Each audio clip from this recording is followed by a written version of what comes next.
Vamos a empezar donde nos quedamos.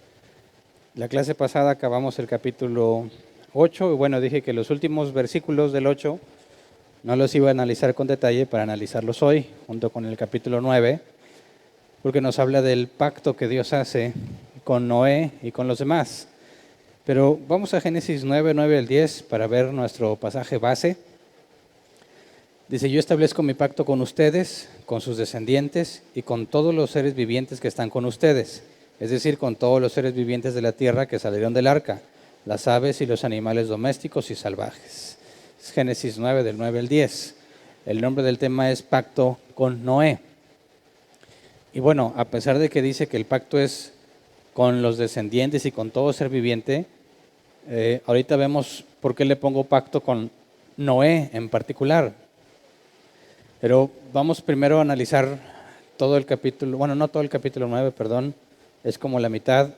Vamos a analizar con detalle este pacto desde los últimos versículos del capítulo 8 para entender, dado que es un pacto con todos los seres vivientes, este pacto sigue vigente. Es un pacto que la humanidad sí tiene que observar aún hoy en día, aunque muchos o la gran mayoría ni tiene idea de lo que es este pacto, ¿verdad?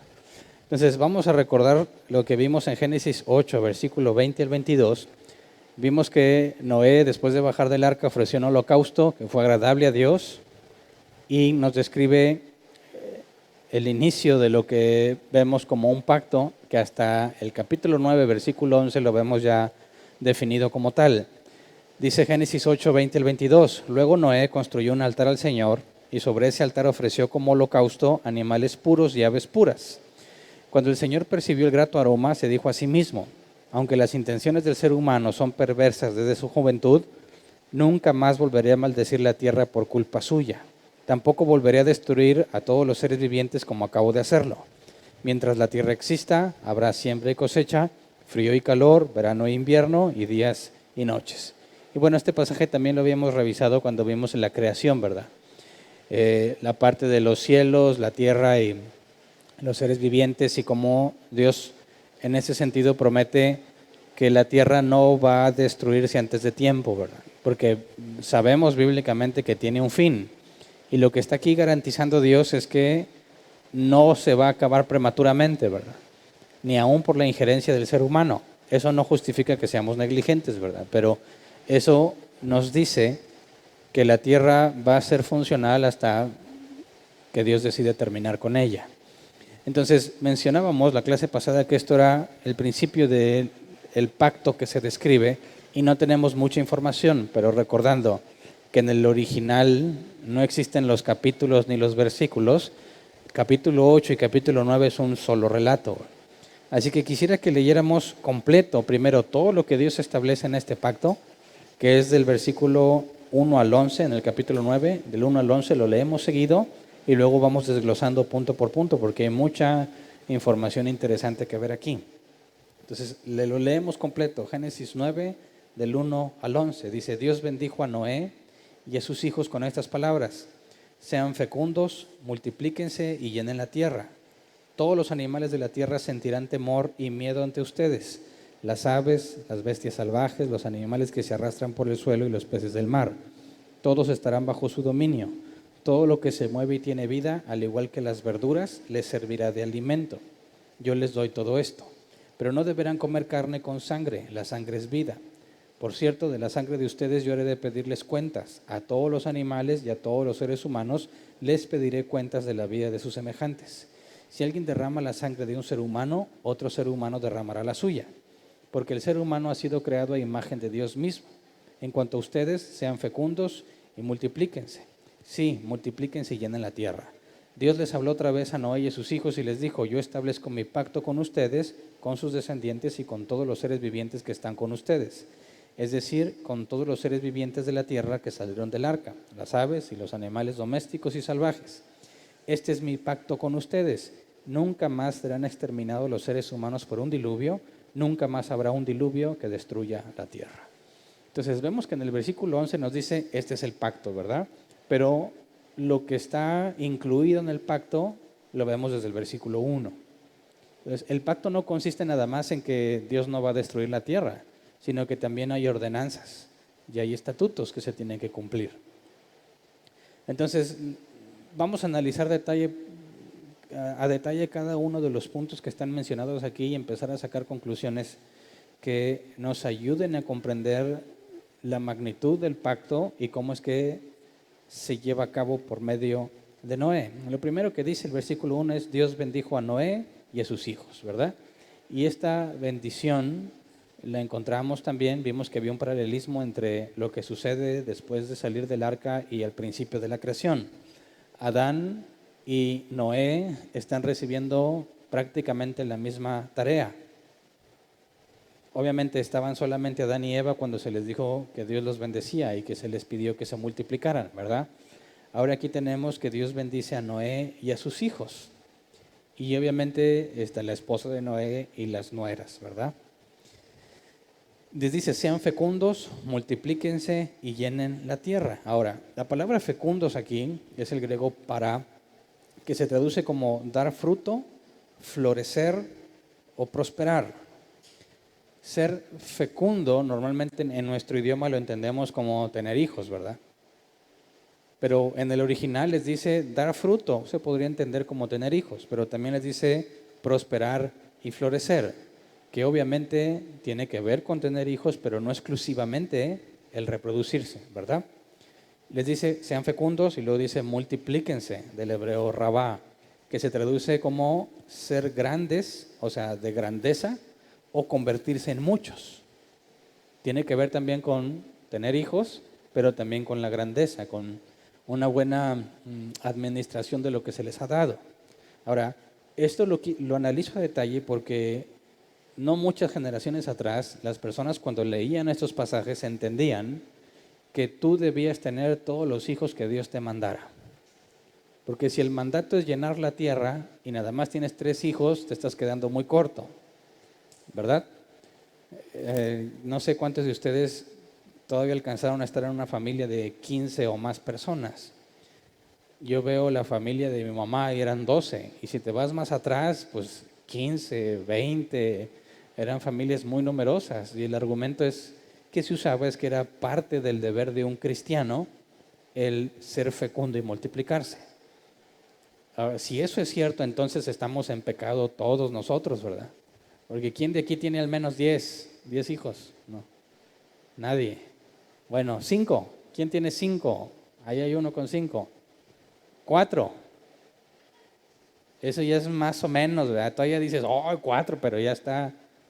3, y eso ya es más común. Yo tengo 3 y luego 2 y 1, y quizás te das cuenta que casi todos tienen 1 o 2 hijos. De hecho, los coches en su mayoría son para 4 personas. Los paquetes vacacionales son para 4 personas. Las promociones son para 4 personas. Uno de 3 hijos difícilmente encuentra buenas opciones. El que tiene 5 hijos definitivamente está excluido de toda promoción vacacional. Entonces, dices, bueno, estamos en pecado porque no estamos siendo fecundos y nos estamos multiplicando. Ahora, también nuestros antepasados decían que cualquier método anticonceptivo era pecaminoso, porque tú tenías que confiar que si Dios te mandaba los hijos que Él quería, también te iba a mandar con qué sostenerlos, ¿verdad? Y bueno, yo creo que es cierto que Dios ha prometido que no nos faltará el sustento, pero yo lo puedo ver en familia de abuelos que teniendo 12 o más hijos, es cierto que no les faltaba qué comer, qué vestir y dónde vivir, pero la calidad de vida que tenían no era muy buena, ¿verdad?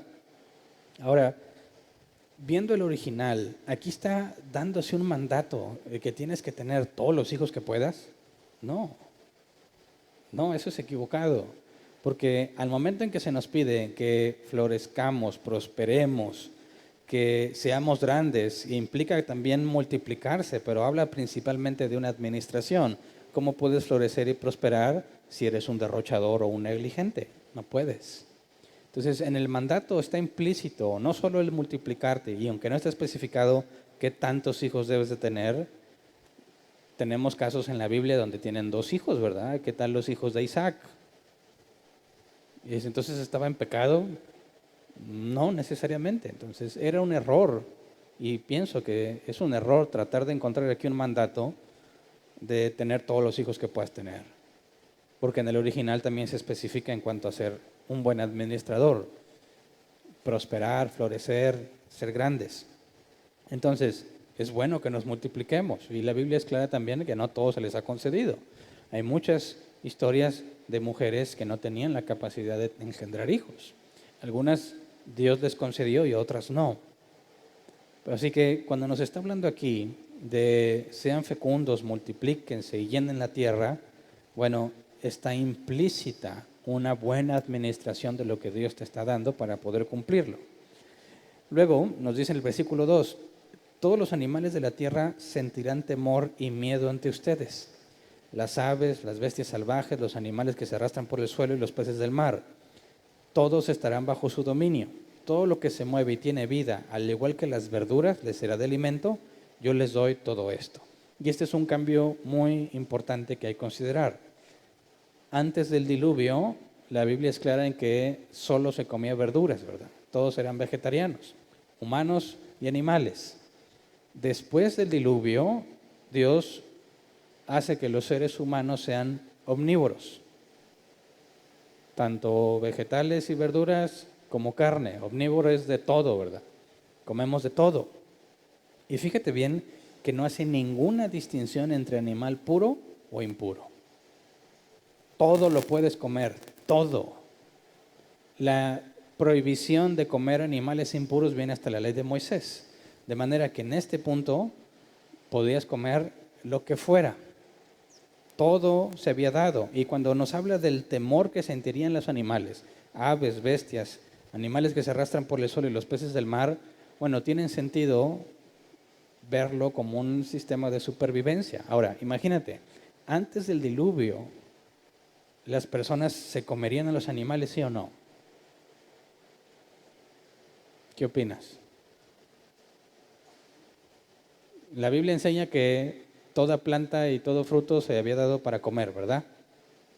Pero los hombres, en su mayoría, sabemos, ya vimos la genealogía de los hombres de Dios, que Dios guardó para sí mismo.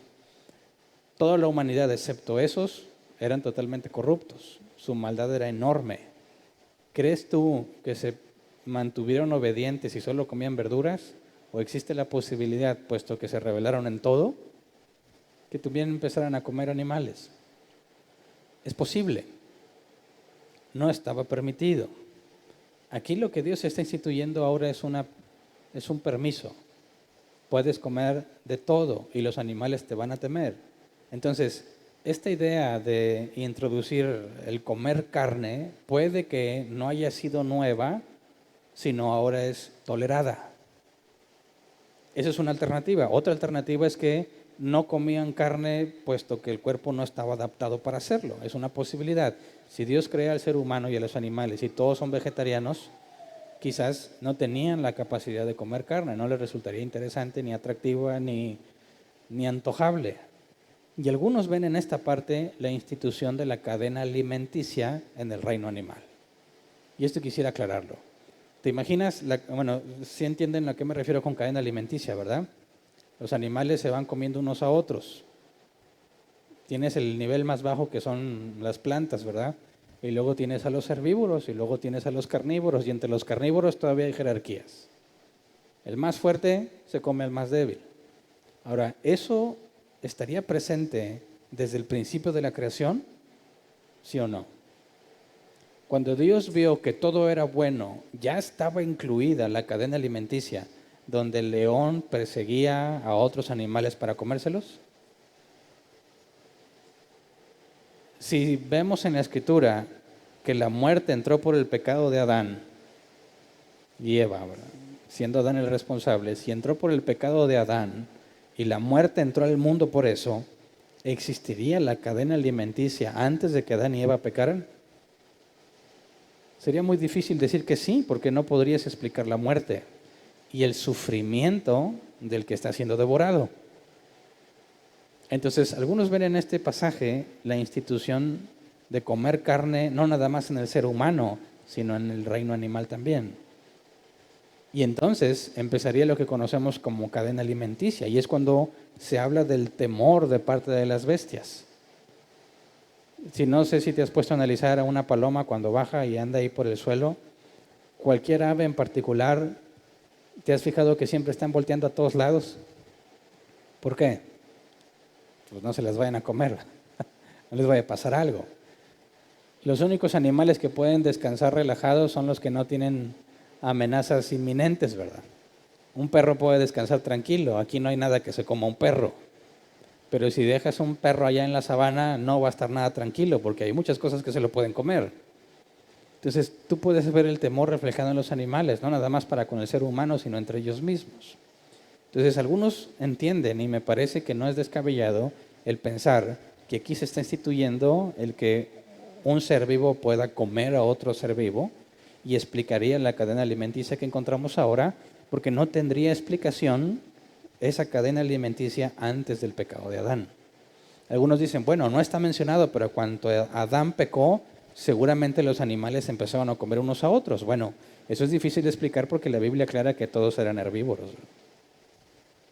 Hasta ahorita se está especificando el ser omnívoro. Puedes comer carne, puedes comer vegetales y verduras. Entonces es probable que esto represente la cadena alimenticia y el reino animal como lo conocemos hoy en día. Ahora, cuando dice, todos estarán bajo su dominio, acuérdense que la palabra dominio implica gobernar, y gobernar también implica responsabilidad y buena administración. Entonces se entiende que el reino animal está bajo el criterio del orden, del hombre, para ser administrado y que el hombre pueda lograr lo que se le ordenó: ser fructífero, ser fecundo, en lo que el original se refiere, prosperar, florecer, multiplicarse, ser grandes. Esto es interesante porque cuando vemos que dice el versículo 3, todo lo que se mueve y tiene vida, al igual que las verduras, les servirá de alimento, Dios está permitiendo que se coma de todo. Ahora escuchas de los millennials esta idea de que comer carne es abominación. Dicen, ¿por qué vas a quitar la vida de un animal para satisfacer tu hambre? ¿Con qué derecho haces eso? Y eso hace a muchos dudar, ¿verdad? Y no me preocupan los que no son cristianos, me preocupan los cristianos que se ponen a dudar. Dicen, oye, si es cierto, ¿verdad? Qué egoísta matar a la vaca porque yo quiero una carne asada.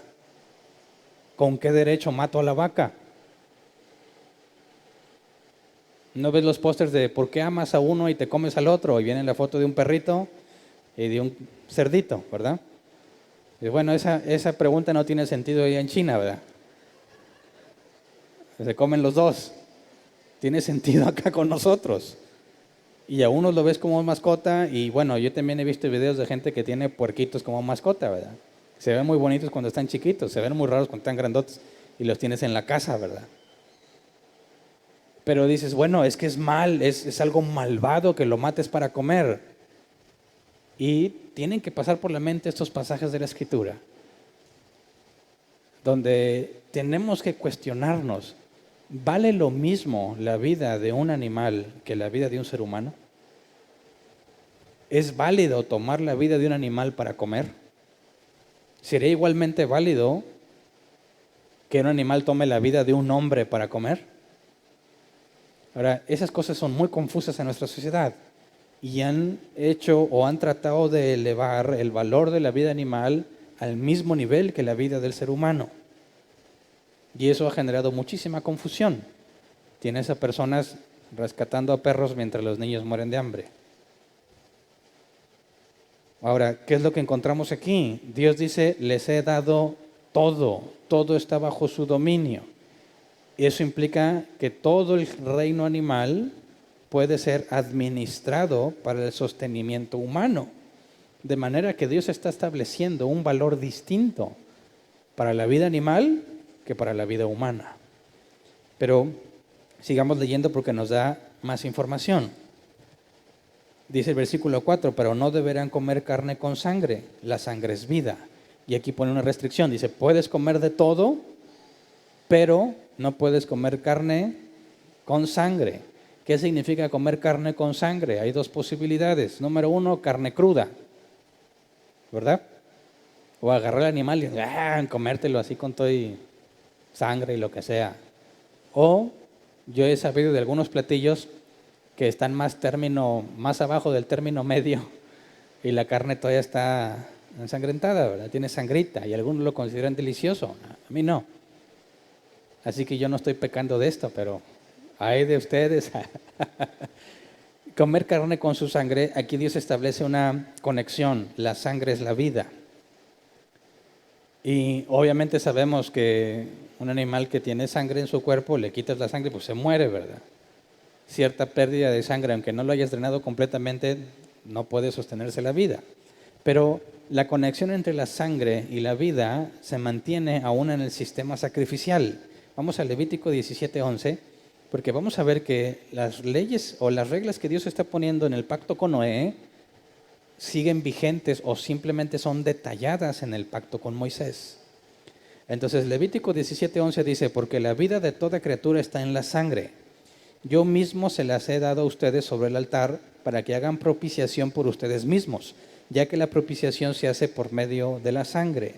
Y aquí la palabra propiciación la podemos entender como aplacar la ira. ¿Recuerdas qué es la ira?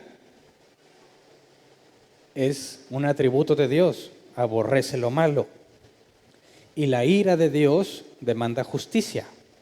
Y en el sistema sacrificial, en lugar de morir tú por tus pecados, derramabas la sangre de otro ser vivo en tu lugar. Y eso hacía propiciación. La ira de Dios era calmada porque se hizo justicia. Pero no la justicia como la entenderíamos nosotros, en el sentido de que yo muero por lo que hice, sino que alguien más murió en mi lugar. Y esto es importantísimo porque tiene que ver con los cristianos, ¿verdad? Y lo que Cristo hizo. Entonces, desde este punto, desde Noé bajando del arca, ya está el concepto de la sangre y la vida. Y vamos a ver cómo dice el versículo 5. Dice, por cierto, de la sangre de ustedes yo habré de pedirles cuentas. A todos los animales y a todos los seres humanos les pediré cuentas de la vida de sus semejantes. Si alguien derrama la sangre de un ser humano, otro ser humano derramará la suya, porque el ser humano ha sido creado a imagen de Dios mismo. Así que, fíjate bien, no nada más se le demanda cuenta a los hombres, sino también a los animales. Y esto para mí fue confuso muchos años, porque leí el versículo así, a todos los animales y a todos los seres humanos les pediré cuentas de la vida de sus semejantes. Y yo me preguntaba, ¿cuáles semejantes? Dice, a todos los animales y a todos los seres humanos les pediré cuentas. Dice, ¿cómo le vas a pedir cuentas a un animal? Y luego dice, de la vida de sus semejantes. ¿Cuál es el semejante de un animal? Dice, pues no sería un ser humano, sería otro animal. Eso es lo que me imaginaba yo, no estoy diciendo lo que significa. Estoy tratando de hacerte ver mi duda y mi problema y luego resolverlo. ¿Cómo le vas a ir? A ver, León, ¿por qué? ¿Por qué mataste a tu semejante? ¿Podrá juzgar Dios al león que mató a la cebra? ¿Se le pedirá cuentas? A ver, León, mi registro dice que te chutaste unas 80 cebras. Gracias. ¿Cómo le va a pedir cuentas Dios a los animales de la vida de sus semejantes? Entonces yo echaba a volar mi imaginación. A lo mejor los animales sí son conscientes, pero no nos dicen nada. No sé, me imaginaba yo al perro viéndote y a veces ponen ojos como de que te está juzgando, ¿verdad? Y ¿qué tal si sí me está juzgando, pero Dios no le dio la capacidad de expresarlo? Y entonces Dios va a juzgar al perro porque se comió un pollito, su semejante. Pero eso es un grave error porque estás dándole atributos humanos a un animal, ¿verdad? Pero fíjate, la lectura correcta es esta. Fíjate, por cierto, de la sangre de ustedes yo habré de pedirles cuentas. ¿Quiénes son ustedes?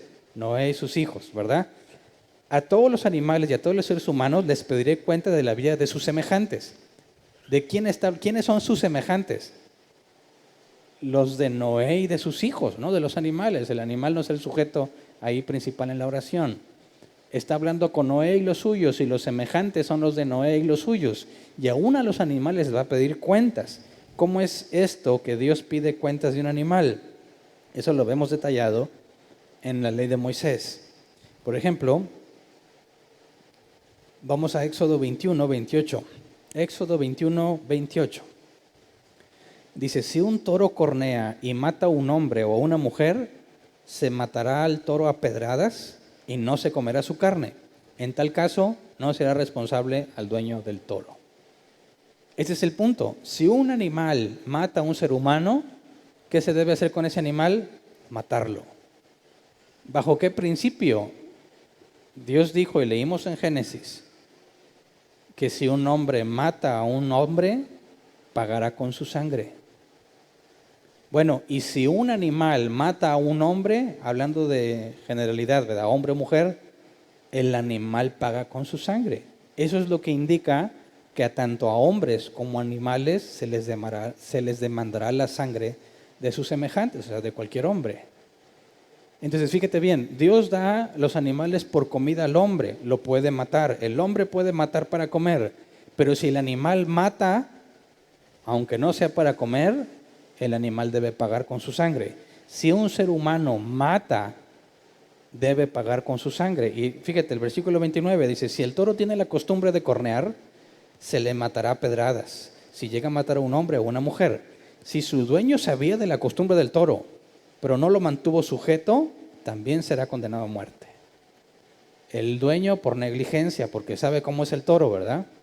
Y el toro, aunque siempre ha sido así, tenía que ser muerto por haber matado a un hombre.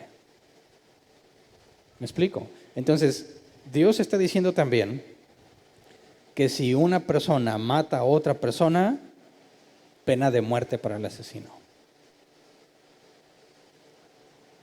Pregunto ahora, ¿tiene el mismo valor la vida humana y la vida animal para Dios? ¿Qué pasa si yo mato a un animal para comer? ¿Se me castiga?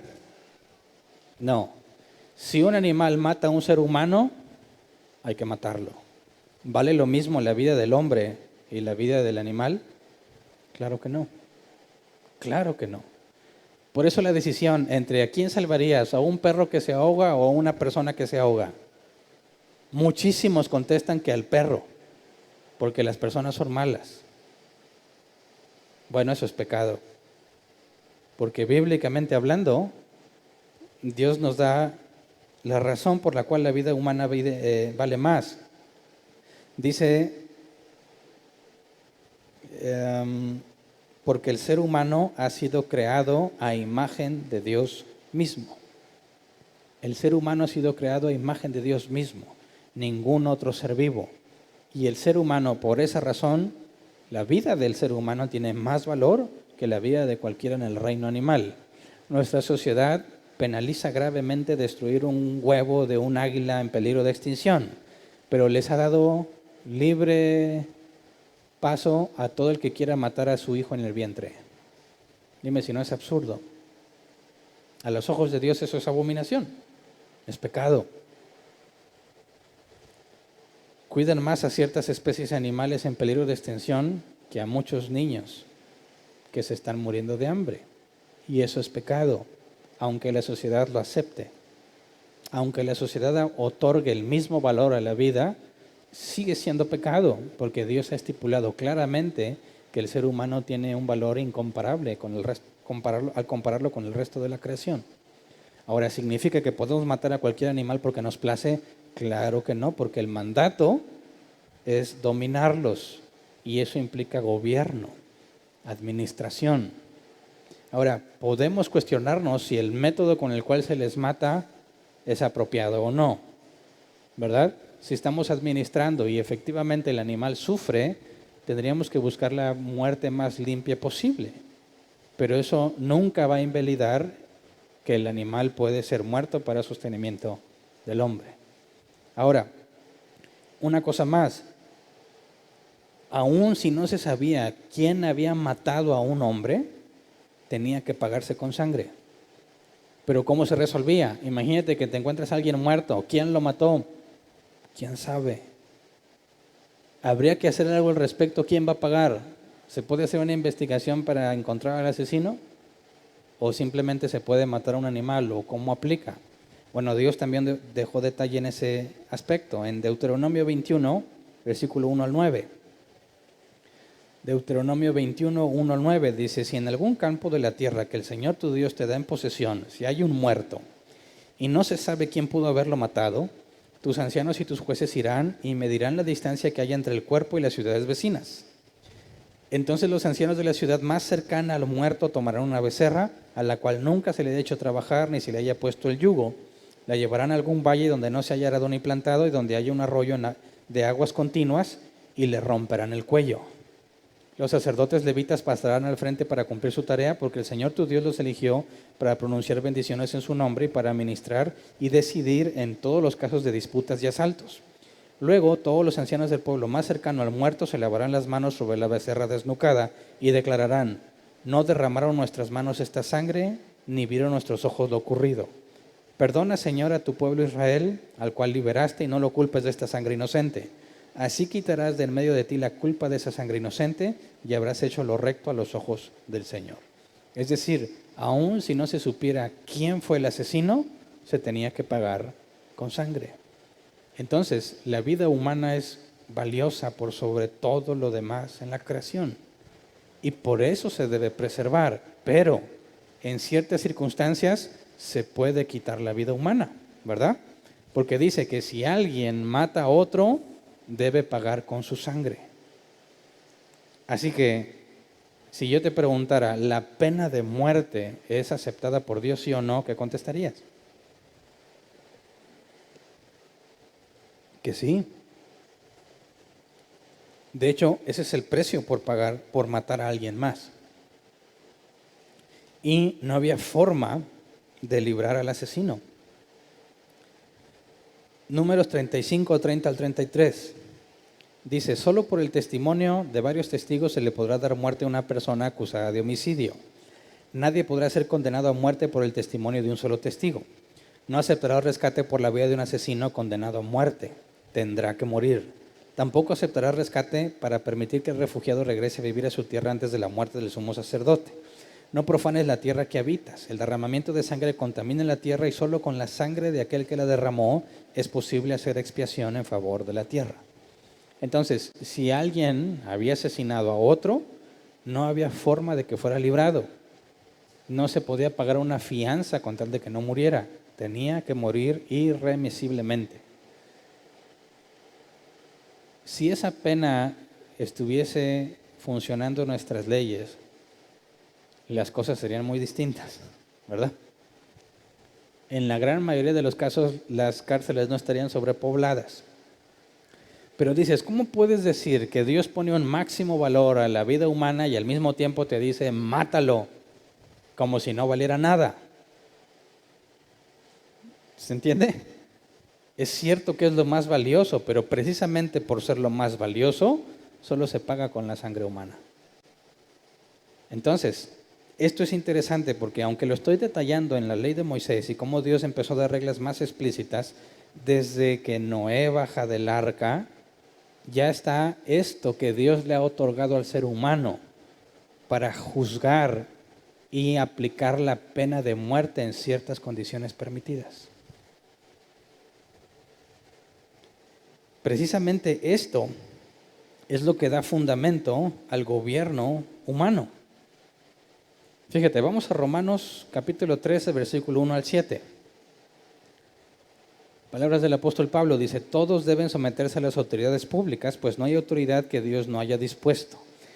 Así que las que existen fueron establecidas por Él. Por lo tanto, todo el que se opone a la autoridad se rebela contra lo que Dios ha instituido.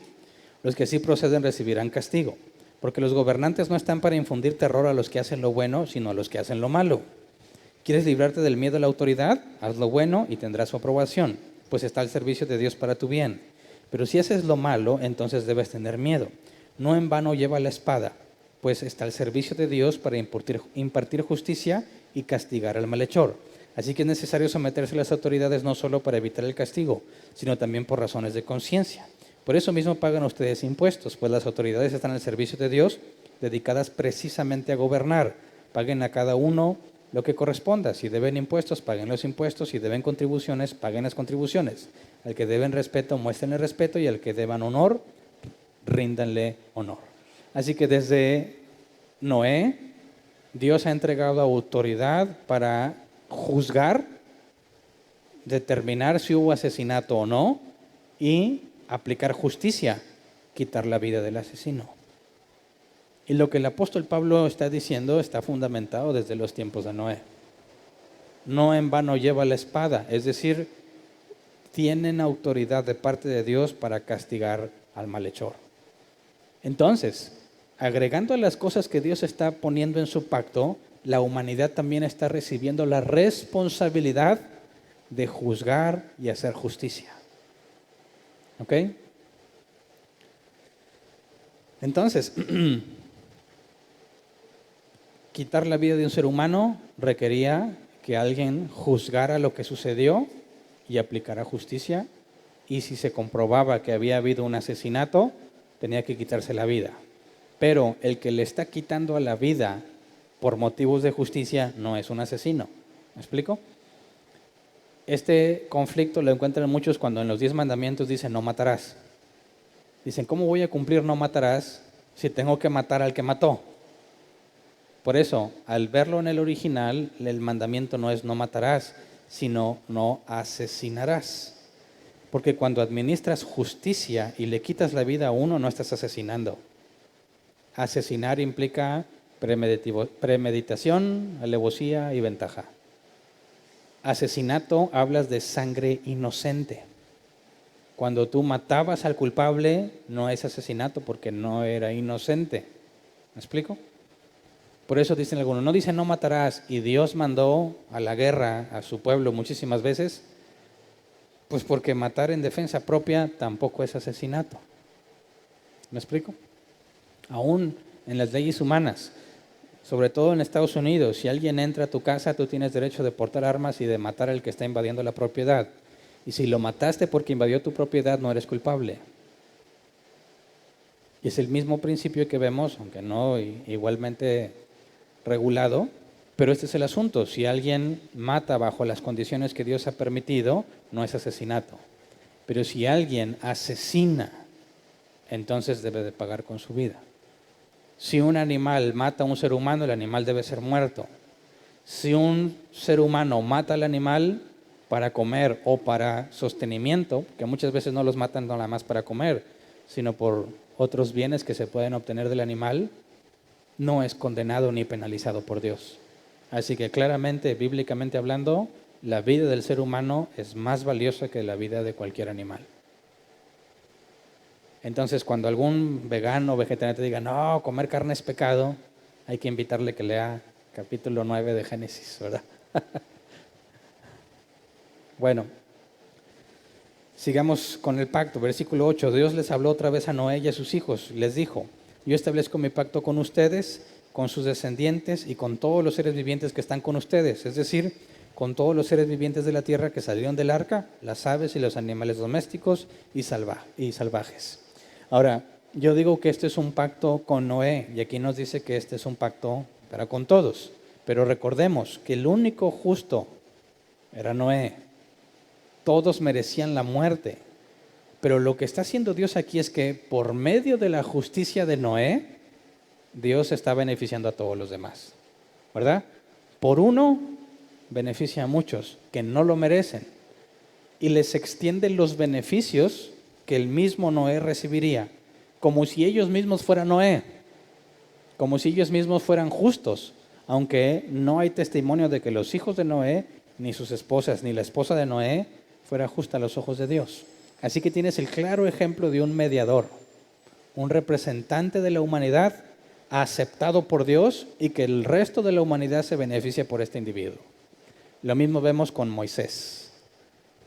Por medio de Moisés, Dios bendijo a la humanidad. Pero estos dos, tanto Noé como Moisés, simplemente son un tipo del verdadero mediador entre Dios y los hombres, que es Jesucristo. Así que el hecho de que Dios haya tomado a un hombre como representante de la humanidad sucedió desde Adán, ¿verdad? Adán pecó y todos llevamos las consecuencias. Noé fue declarado justo y su familia recibió beneficio, no consecuencia. Moisés fue amigo de Dios y por medio de Moisés, Dios bendijo a sus generaciones, no las de Moisés, sino las del pueblo de Israel. Y ahora, por medio de Jesús, que Él fue perfecto, sin mancha, Dios mismo, nosotros somos beneficiados. Así que esta forma en la que Dios otorga beneficios a quien no lo merece por medio de un hombre en particular, no es algo que se inventó en el Nuevo Testamento. Lo encontramos claramente en el Antiguo Testamento. No es una invención de los cristianos, ya está claramente tipificada en estos casos.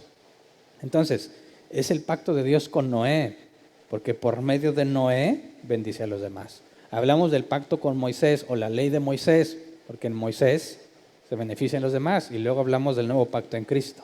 Pero ahorita hacemos una comparación más clara. Versículo 11 en Génesis 9 dice: este es mi pacto con ustedes. Nunca más serán exterminados los seres humanos por un diluvio. Nunca más habrá un diluvio que destruya la tierra. Pero ya habíamos visto en el capítulo 8 que mientras la tierra exista, no pasarán estas cosas. De manera que no es una promesa de que nunca será destruida, sino que nunca será destruida con agua. Y ya vimos en Apocalipsis que será destruida por medio de fuego. Así que no hay contradicción, ni Dios está faltando a su pacto, ¿verdad? Dice versículo 12 al 16. Porque cuando dice este es el pacto, está incluyendo todas las estipulaciones, restricciones y concesiones que le dio, ¿verdad? Se establece quiénes son los que forman parte del pacto y luego establece una señal. Dice versículo 12 al 16, y Dios añadió: esta es la señal del pacto que establezco para siempre con ustedes y con todos los seres vivientes que los acompañan. Pausa. ¿Para siempre? ¿Cuándo se acaba para siempre? Hasta que la tierra deje de existir, ¿verdad? Dice versículo 13, he colocado mi arco iris en las nubes, el cual servirá como señal de mi pacto con la tierra. Cuando yo cubra la tierra de nubes y en ellas aparezca el arco iris, me acordaré del pacto que he establecido con ustedes y con todos los seres vivientes. Nunca más las aguas se convertirán en un diluvio para destruir a todos los mortales. Cada vez que aparezca el arco iris entre las nubes, yo lo veré y me acordaré del pacto que establecí para siempre con todos los seres vivientes que hay sobre la tierra. Ahora, aquí la parte iris de arco iris no está en el original. El original es arco nada más. La palabra hebrea es keshe y se traduce como arco. Dice: pondré mi arco en las nubes. ¿Por qué le agregan iris? ¿Por qué arco iris? Bueno, porque la descripción ya va a aparecer en las nubes un arco, pues es el arco iris, es el único arco que aparece en las nubes. Por eso se pone arco iris, aunque en el original no viene. Ahora, la comunidad gay quiere apropiarse de eso y decir que ese es su señal, y es absurdo. Se la están pirateando de la Biblia. Esa ya es marca registrada, o sea, invéntense una propia. El arco iris es una señal del pacto de Dios de que no habrá otro diluvio en la tierra. ¿Ok? Entonces, fíjate, este pacto tiene una promesa. Bueno, tiene dos promesas el pacto que estableció. Número 1, mientras la tierra exista, habrá siempre cosecha, frío y calor, verano e invierno, días y noches. No va a faltar todos los ciclos vitales de la tierra. Lo que permite que haya vida en la tierra no va a faltar mientras la tierra exista. Número 2, nunca más serán exterminados los seres humanos por un diluvio. Hay dos promesas en este pacto.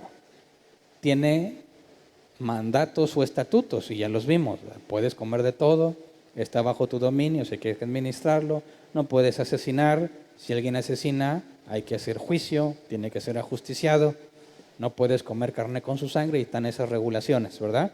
Y la señal es el arco iris. Ahora, estas tres cosas, promesa, estatutos o mandatos y señal, lo vemos en otros pactos de Dios. Por ejemplo, el pacto de Dios con Abraham. ¿Cuál era la promesa? En ti serán benditas las naciones de la tierra, ¿verdad? Tendrás una enorme descendencia. ¿Cuáles eran las condiciones? Lo vamos a analizar un poco más detalle. Pero a él se le tomó en cuenta la fe como justicia. Y después de que Abraham se llegó con la sierva de su esposa Agar, Dios le pide que no vuelva a hacer eso, y es cuando instituye la señal, la circuncisión. Lo que el arco iris es para el pacto con Noé, la circuncisión era para el pacto con Abraham. Luego tienes el pacto con Moisés o la ley de Moisés. Tienes todos los mandamientos estipulados. Las promesas Si haces esto te bendeciré, si no lo haces te voy a maldecir, ¿verdad? ¿Y cuál era la señal? Vamos a Éxodo 31, 16 al 17. Dice, los israelitas deberán observar el sábado. En todas las generaciones futuras será para ellos un pacto perpetuo, una señal eterna entre ellos y yo. En efecto, en 6 días el Señor hizo los cielos y la tierra y el séptimo día descansó. Así que guardar el séptimo día de reposo es señal para los que viven bajo la ley de Moisés. Un cristiano no está bajo ese pacto, no tiene por qué estar guardando el día de reposo. Quien guarda el día de reposo está diciendo que hay pacto según la ley de Moisés. Y la Biblia es clara, quien tenga pacto según la ley de Moisés va a ser condenado porque nadie la puede cumplir. Bueno, un tercer pacto, el nuevo pacto en Cristo. ¿Cuál es la promesa? La vida eterna. ¿En qué se resumen los estatutos y mandatos? Ama a Dios y a tu prójimo como a ti mismo. ¿Y cuál es la señal? Lucas 22, 19 al 20. También tomó pan y después de dar gracias lo partió, se lo dio a ellos y dijo, este pan es mi cuerpo entregado por ustedes, hagan esto en memoria de mí. De la misma manera tomó la copa después de la cena y dijo, esta copa es el nuevo pacto en mi sangre que es derramada por ustedes. ¿Cuál es la señal del nuevo pacto en Cristo? La cena del Señor. Ahora, ¿el nuevo pacto en Cristo fue inventado por los cristianos? Claro que no, estaba prometido desde Abraham. Y tienes todavía muchísimas profecías mesiánicas que Jesús cumplió. Y es la misma forma en la que Dios establece los pactos. Génesis 9:17. Dios concluyó diciéndole a Noé, este es el pacto que establezco con todos los seres vivientes que hay en la tierra. Así que aplica para todos los seres humanos, pero hay distinciones. Hay judíos que pretenden vivir bajo la ley de Moisés. Ellos están, además del pacto con Noé, están en un pacto particular. Nosotros que estamos bajo el nuevo pacto en Cristo, ¿ya no estamos sujetos bajo el pacto de Noé o está incluido? De hecho, ni el de Moisés deja de estar sujeto a estas mismas reglas, excepto por no comer animales impuros. Pero nosotros en el nuevo pacto, ¿podemos comer animales impuros? Claro, tenemos la visión de Pedro, donde antes de ir con Cornelio, ve que bajo un manto con todo tipo de animales impuros y hay una voz que dice, Pedro, mata y come. Señor, nunca han tocado mis labios cosa inmunda. No, ya ves inmundo lo que yo he santificado, ¿verdad? ¿No dice Pablo, de todo pueden comer, aún lo que se vende en la carnicería de los sacrificados a los ídolos? Pero si lo vas a hacer en frente de alguien débil, no lo hagas. Todo me es lícito, mas no todo conviene. Nadie los juzga en cuestiones de comida o bebida o lunas nuevas o días de reposo. No se ha invalidado las reglas o establecidas en el pacto con Noé. A los mandatos y condiciones que vemos en este pacto se le conoce como las leyes noágidas. ¿Alguien las había escuchado? Leyes noágidas. Fíjate bien, tenemos en los 10 mandamientos esto de no usarás el nombre de Dios en vano, ¿verdad? O no blasfemes. ¿Estaría presente en las leyes noágidas o ese era nuevo? Bueno, si empieza diciendo que Dios los bendice, ¿estará permitido que tú hables mal de Dios o lo maldigas? Claro que no, es opuesto. Si Él te ha bendecido, lo que se espera es gratitud, no lo opuesto. Si haces lo opuesto es pecado. Así que el no blasfemar o usar el nombre de Dios en vano también está implícito aquí. No asesinar, pues ya que, ¿cuál fue el problema con Caín? Ese incluso antes de Noé, ya estaba establecido y lo vimos. Si Dios hizo al hombre a su imagen y semejanza, y de Dios es todo lo que hay, tú no puedes tomar la vida de otro hombre. El asesinato era pecado aún antes de la ley de Noé, ¿verdad? Pero de la ley de Noé también entendemos que debes aplicar justicia y hacer juicio. Y para eso se requiere investigar. determinar lo que es correcto. Se recibió una responsabilidad de administrar juicio y hacer justicia. Quien no lo hace está pecando. Y ese tema es amplio. Entonces, cuando hablamos de las leyes noágidas, se nos está tratando de comunicar que el hombre es responsable aunque lo niegue. Aunque se diga ateo, el pacto con Noé, incluso antes, había sido establecido con todo el género humano. Así que todos somos culpables, aunque nunca hayamos escuchado las leyes de Dios. Algunos piensan que las leyes que se estipularon en Moisés es la primera vez que se habían estipulado, y eso es falso. Muchas de ellas sí, de origen más ceremonial, pero el adulterio ya estaba también definido como pecado desde el principio. Cuando Dios dijo, se unirá el hombre a su mujer y será una sola carne, la inmoralidad sexual ya es pecado. El adulterio, incluido en la inmoralidad sexual, ya es pecado. ¿Qué me dices de robar? ¿Desde cuándo robar era pecado? ¿Qué es robar? O tomar lo que no es tuyo o lo que está prohibido. ¿No dijo Dios, no comerás del fruto de este árbol? Cuando comieron, robaron, pecaron, también está implícito. Entonces, el asesinato, el adulterio, la inmoralidad sexual, el blasfemar contra Dios o usar su nombre en vano.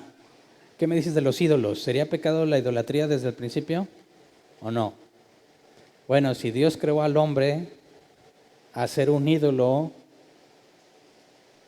es obviamente pecaminoso, porque el único que merece gloria es el único creador del universo.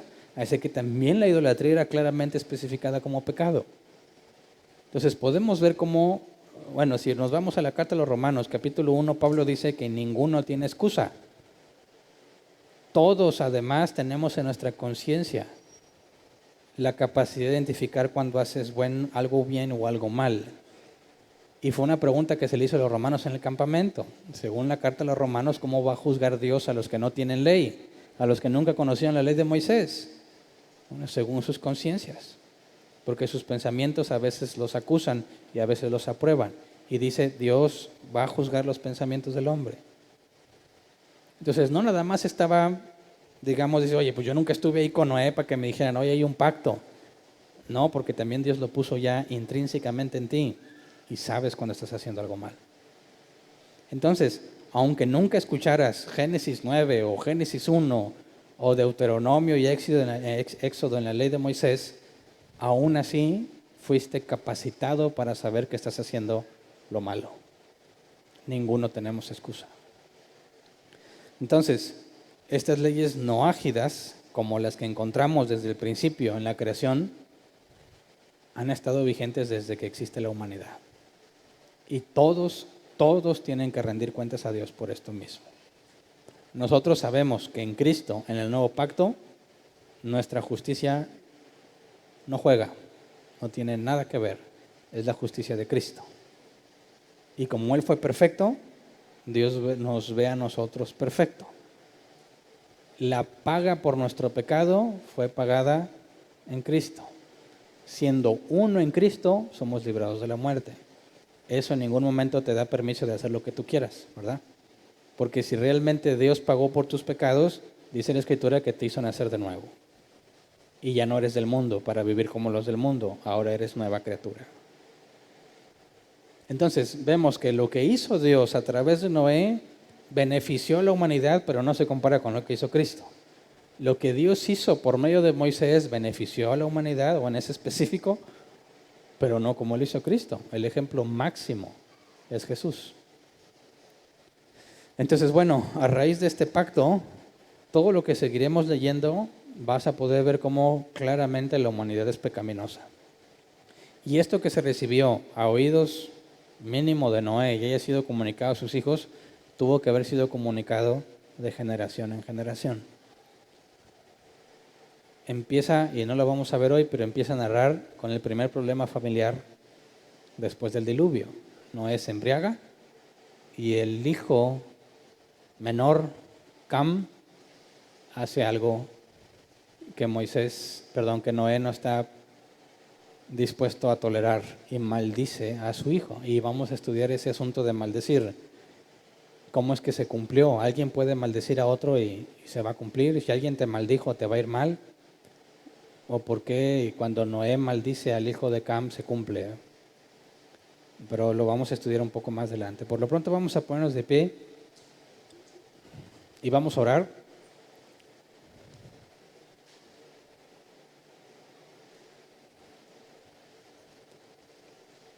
El pacto con Noé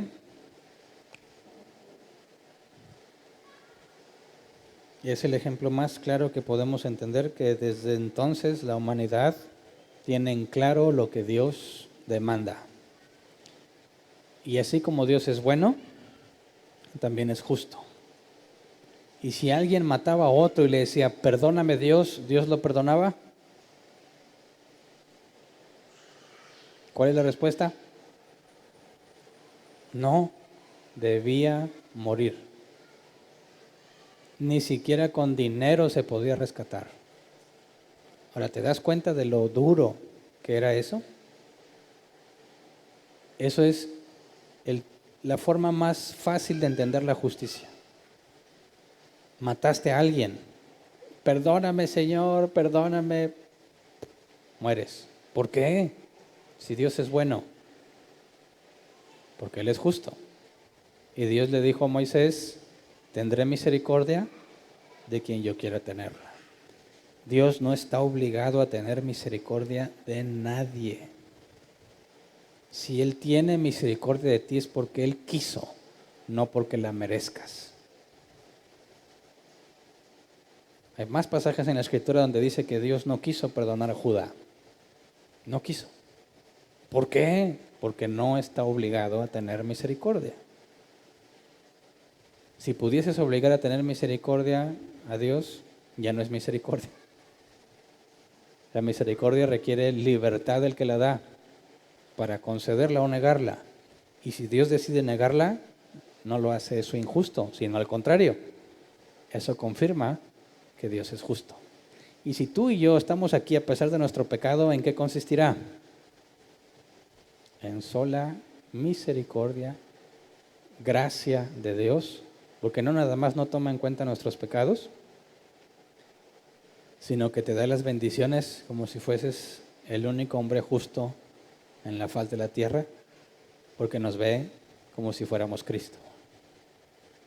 Entonces hay mucho que agradecer, ¿verdad?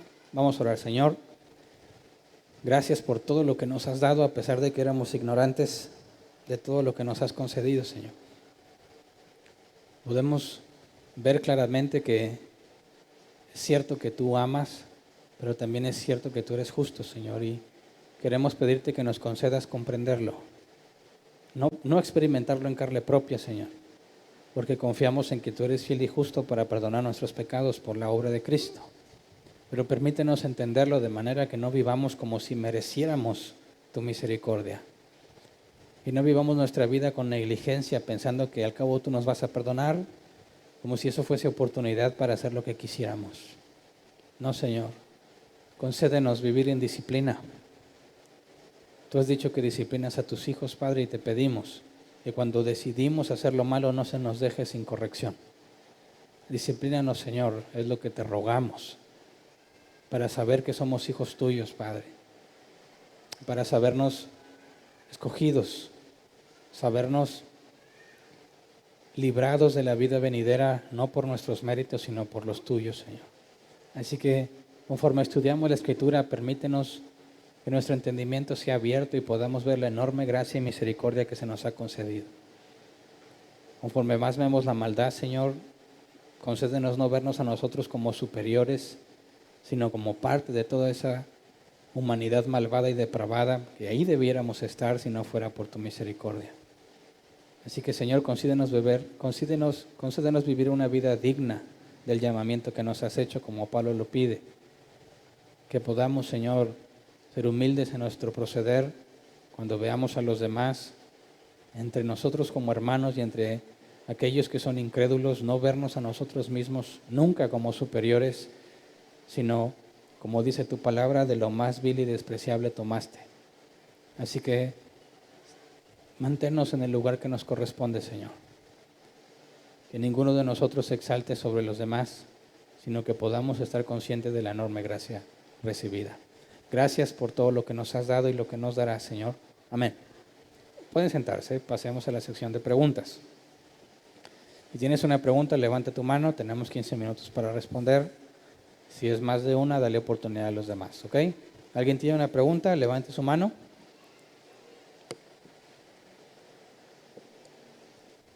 Por favor.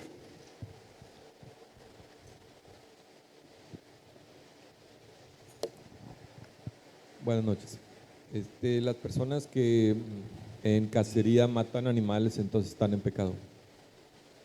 Bueno, habría que ver cuál es el mecanismo de control ahí puesto, porque en zonas protegidas, para mantener los volúmenes de población saludables, se permite en ciertas formas la cacería a un número de ejemplares determinado, y eso es más como un sistema de administración, ¿verdad?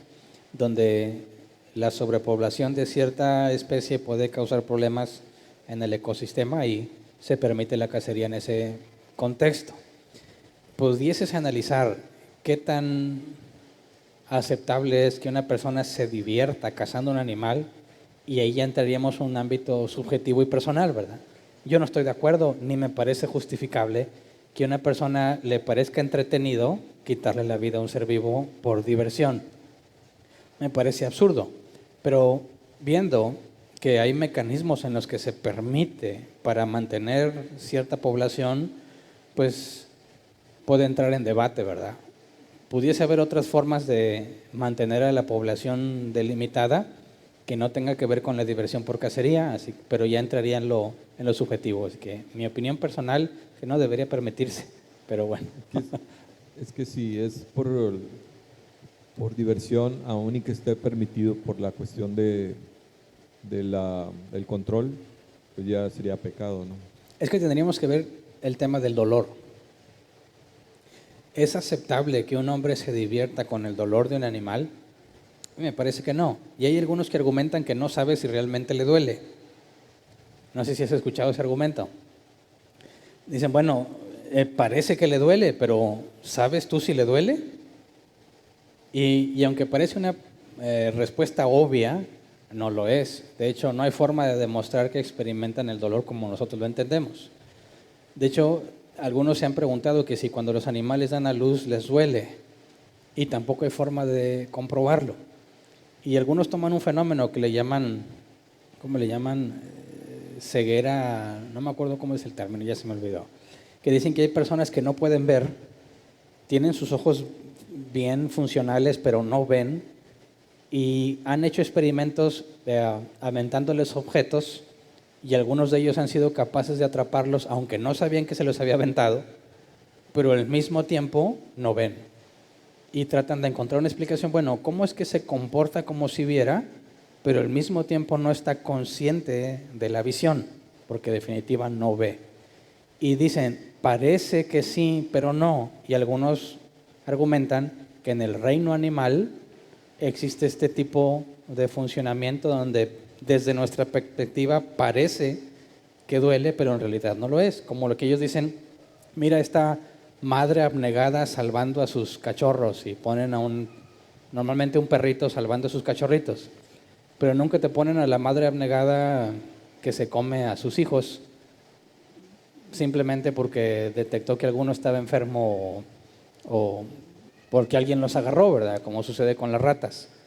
Entonces, parece que estás viendo un atributo humano o algo que el humano experimenta, pero realmente puede que no lo sea.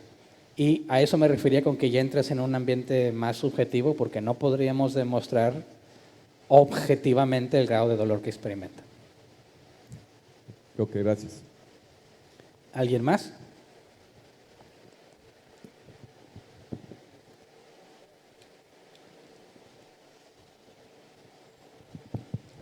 Buenas noches.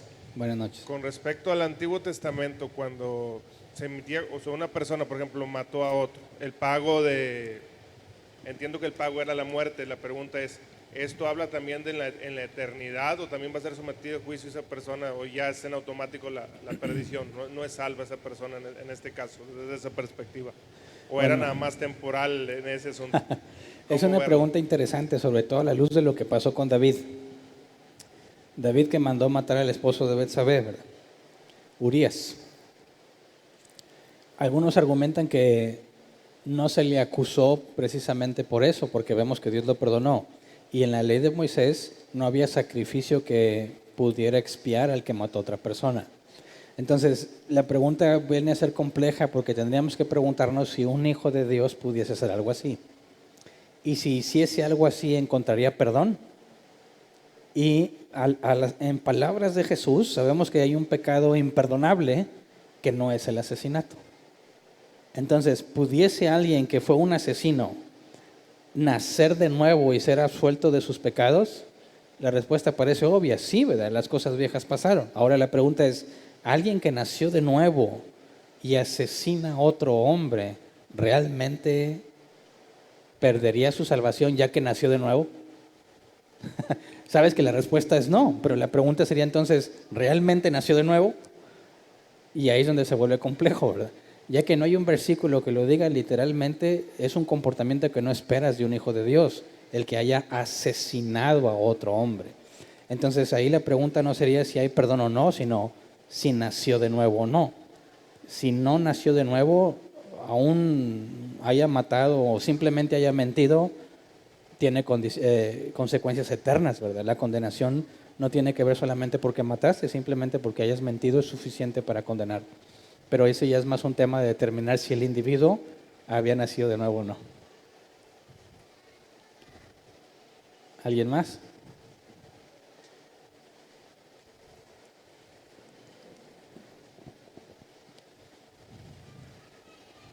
Buenas noches. Por ejemplo, la pregunta va, el pueblo judío tenía sus reglas, ¿verdad? Como lo acabamos de ver, tenía permitido matar. En el caso vemos en el Nuevo Testamento, ¿verdad?, cómo presentaban a la mujer adúltera delante de Jesús, ¿verdad? Pues oye, hay que matarla. Pero la pregunta va respecto a esto. El pueblo judío tenía sus reglas, ¿verdad?, sus tradiciones.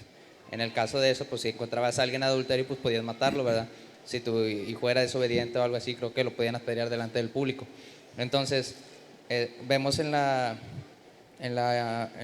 historia de Jesús que el pueblo judío llevó a Jesús delante de las autoridades que había ahí, que era en Roma, ¿verdad? Lo llevaban contra Pilato y lo llevaban contra Herodes.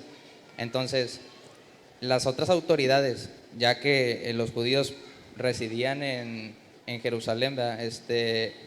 Las otras autoridades permitían, o sea, por así decirlo, los romanos, ¿verdad?, permitían que ellos mataran y decían, no sé, pues bueno, ¿verdad?, ellos están acostumbrados a eso y pues ellos pueden matar libremente. Las otras autoridades intervenían en algo, decían, ¿sabes qué? Pues no puedes matar aunque tú quieras, ¿verdad?, porque mi ley no te lo permite y estás dentro de mis margen. Bueno, en cuanto al Imperio Romano, tenían ciertas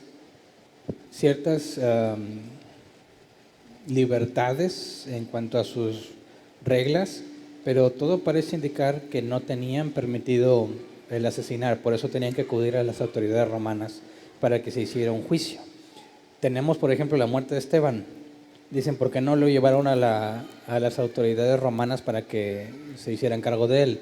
Pero lo que vemos ahí es que rechinando los dientes contra él lo mataron, es decir, no se pudieron controlar. Eso mismo pasó con Jesús, que lo trataron de despeñar y en algunas veces trataron de matarlo, pero la Biblia dice que no había llegado su hora. Entonces, todo parece indicar, históricamente hablando, que no tenían el permiso de quitar la vida, aunque en sus leyes Dios se los concediera. Como estaban bajo dominio, estaban subyugados por otro régimen y se sometían a él. La muerte de Esteban y lo que trataban de hacer sería considerado un delito, ¿verdad?, por medio de algo ilícito según la ley del imperio que los gobernaba. Pero fuera de ese dominio, Dios había concedido que ellos administraran. De hecho, el hecho de que las autoridades romanas podían quitar la vida viene siendo la misma autoridad que se entregó desde los tiempos de Noé. Sobre el gobierno humano, Dios demanda que se haga justicia y que se condene al culpable. Sí, bueno, la pregunta iba más enfocada que me causó ruido con lo que pasó con Ananías y Zafira, ¿verdad? En un determinado momento, pues Dios decidió matarlos. Entonces, pues delante de la ley, pues se permitía porque pues había testigos. Podemos decir que había testigos porque hubo gente que recogieron los cuerpos y se los llevaron. Entonces, pues era permitido y fue Dios el que lo hizo, ¿verdad? Pero delante de las autoridades, ¿cómo quedaría ese asunto, no? Pues ¿fue Pedro el que los mató o cómo quedó? Pues no podrían acusarlos, se tendría que hacer una investigación y no podrían hallar culpable. O sea, Dios es soberano y Él no tiene por qué sujetarse a las leyes de Roma, ¿verdad? Y si Dios decidió quitarle la vida, se las quitó y punto. Y si Roma quisiera hacer una investigación, pues que la haga. ¿Qué iban a encontrar? No iban a poder hallar al culpable, puesto que se desvanecen sobre sí mismos. No habría ningún problema que se hiciera la investigación. Problema para defenderse los que estén ahí, demostrar que no hicieron nada. Pero si todos atestiguan, aún en la ley judía, la persona debía morir por 2 o 3 testigos, ¿verdad? En su contra, no por uno solo. Y como vimos el ejemplo, si alguien se encontraba un cadáver y no había quien atestiguara quién fue, se hacía esta parte, se mataba una becerra y se le pedía perdón a Dios. Quizás había un culpable, pero nadie vio. Como quiera, la Biblia enseña que es Dios quien hace justicia. Podrá un hombre burlar a las autoridades humanas, pero nunca a Dios. Gracias. ¿Alguien más?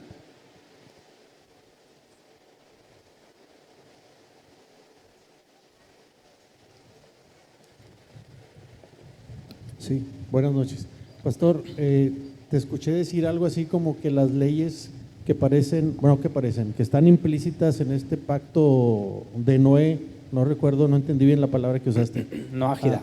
Parece que están, bueno, no parece que están, te escuché decir que incluso desde un principio o en la creación, pero viene a mi mente cuando le reclaman, por así decirlo, a Jesús que por qué Noé autorizó dar carta de divorcio y nuestro Señor Jesús les dice, en un principio no fue así. Entonces, creo que lo que respecta a la alimentación, pastor, es este mismo principio. O sea, en Génesis 1 y 2, no, esta ley de que pueden matar al animal que se les antoje para que hagan barbacoa o chicharrones, lo que ustedes quieran, creo que también queda en este caso. O sea, en un principio no fue así.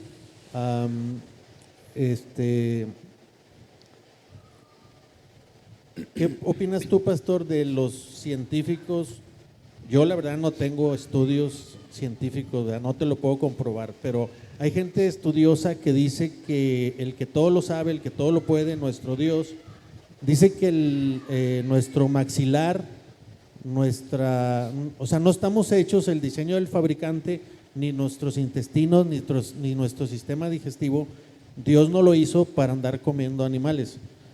Hago una aclaración, no digo yo que un animal valga lo mismo que un hombre, ni mucho menos que un perrito valga más que una persona, no. O sea, que quede claro eso.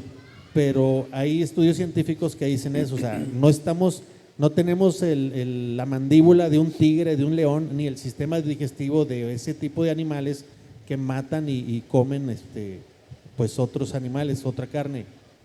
¿Qué opinas de eso? Bueno, que la conclusión a la que ellos pueden llegar no puede ser la autoridad en este caso. Por ejemplo, tú pudieras aplicar las, no sé, leyes de la aerodinámica a una abeja y llegarías a la conclusión, si nunca la has visto volar, llegarías a la conclusión de que tiene un mal diseño, porque no es aerodinámica en lo absoluto, ¿verdad? Sin embargo vuela. Entonces, no hay ser humano que pueda determinar si algo está mal diseñado, a menos que conozca con todo detalle el propósito que Dios tuvo al hacerlo. Pues, por ejemplo, hay órganos en nuestro cuerpo que durante décadas pensaban que no servían para nada y le llamaban como rastros vestigiales de esta supuesta evolución, y después encontraron que sí eran útiles. Su opinión era que era algo que no servía para nada y que veníamos arrastrando de las distintas mutaciones de la evolución, hasta que se dieron cuenta que sí servía para algo. Entonces, quien trate de examinar un organismo y saca conclusiones si está bien o mal diseñado, va a errar, a menos que tengan claro cuál fue el propósito para eso, cosa que ningún ser humano puede saber. Entonces, digo, podremos decir, la ciencia hasta ahorita opina eso, pero jamás tendría la última palabra. Sí, lo curioso es que coincide con lo que Dios dice en la creación, en la narración de la creación, conforme al cómo nos diseñó, ¿verdad?